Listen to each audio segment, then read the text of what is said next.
Welcome to our November edition of Let's Get Growing, and let's get down to some maintenance in the fall. In November, proceed on mowing regularly.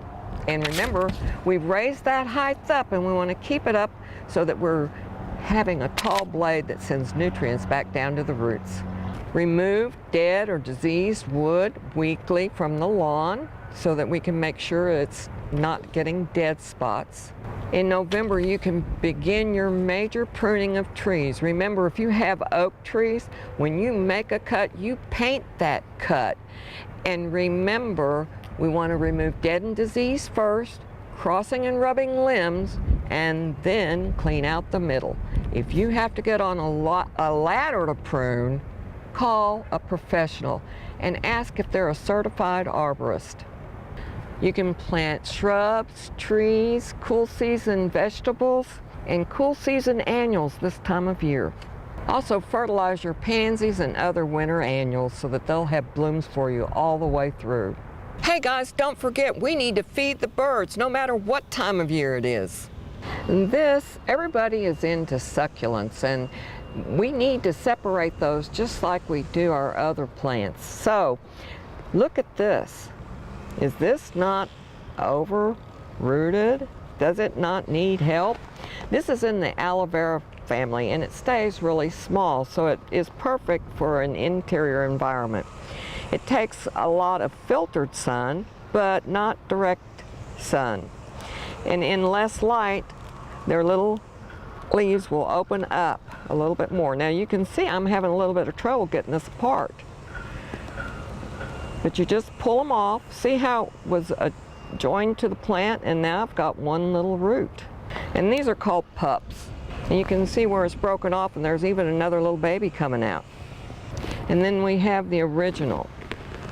We're going to remove. You can see that the roots at the bottom were somewhat desiccated. We're going to put the mother plant back in. As you can see, I'm just adding soil to the original container, put a little bit in the bottom, and then fill in around the edges evenly, and you get it right in the middle. And I just barely firmed it. We don't want to pack it in too tightly. A little bit more, and some on this side to set it up straight. Oops. And there's Mom, ready to reproduce again. So what do we do with all these babies? We're going to repot these into 4-inch containers. And see, I've already placed the soil in the container. Now I've made a little hole with my finger. I take this long root and make sure that it goes down, and then just firm the soil. Now make sure that the plant is stable, because if it's not, it won't put out any more roots. So I'm fairly stable.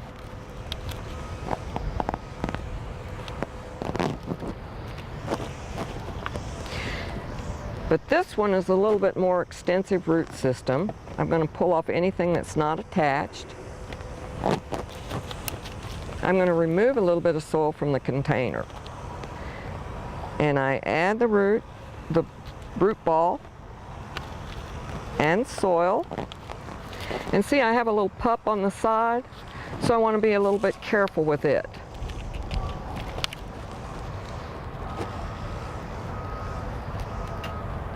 There he is. And as long as we have just a few of the leaves showing, it'll take off. This one has a rather extensive root system. It almost looks like the mom, doesn't it? But once again, see the white roots, the red roots, and then it'll fade to an even darker red. And we put a little bit of soil in the bottom of the container. We place the root ball in, and then we just add soil around the edge. Now we're going to add soil around the root system, and we're going to pack it in, but not push it in too tightly. We just want them stable. And don't, if you pack it too tightly, then you're going to remove all the air pockets and the roots won't be able to breathe. So we want to make sure that the big air pockets are gone, but we leave the soil not packed too tightly. So what do we have? We have 1, 2, 3, 4, 5 from 1. I think that's pretty good odds.